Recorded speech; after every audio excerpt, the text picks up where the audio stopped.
when you hear those kind of frenzy about data center, it's at some point looks a bit like the dot-com bubbles you had in the 2000s, where people were throwing around like big numbers, like things going very fast, a lot of money invested there. But at the end of the day, the models were not always like super well kind of thought. Here, I think AI is probably going to stay. Sometimes what's going to be the end impact question mark. And some of those articles say like, okay, how are people going to make money with this? At this stage, it's still like a bit of kind of brainstorming on the business model.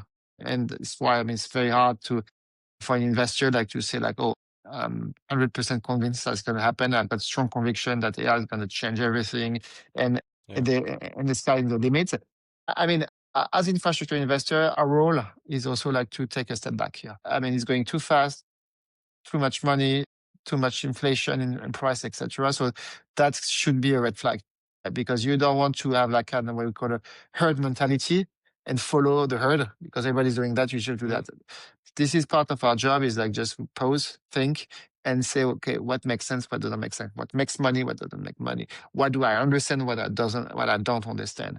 And I mean, I think in our data center we've been very disciplined.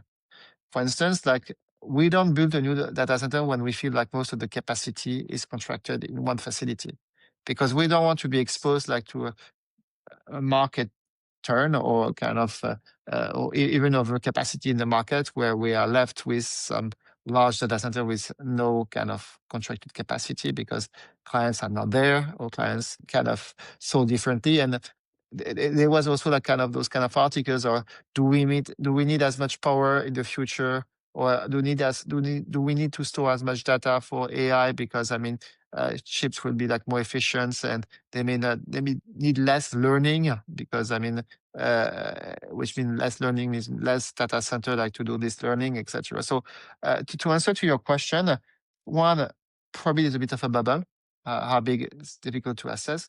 Second, I think as an investor, we would like to be disciplined, and we will not like speculatively like develop data center without any understanding or any contractual features. Or if you take development risk, you need like to have kind of a data center like next to it almost at full capacity. So you need, so you're going to use a bit like the cash flow of the contracted asset, like to do like some development. So this is probably a risk that start to be acceptable.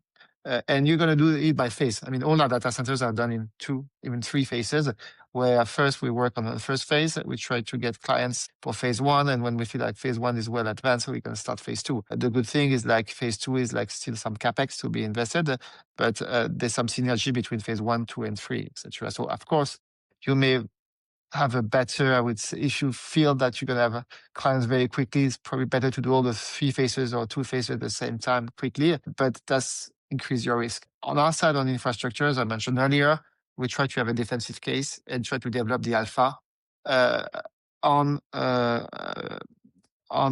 once the base case and the defensive case is well accepted and we have strong conviction on it. So that's a bit the way we would see it in terms of development of data center.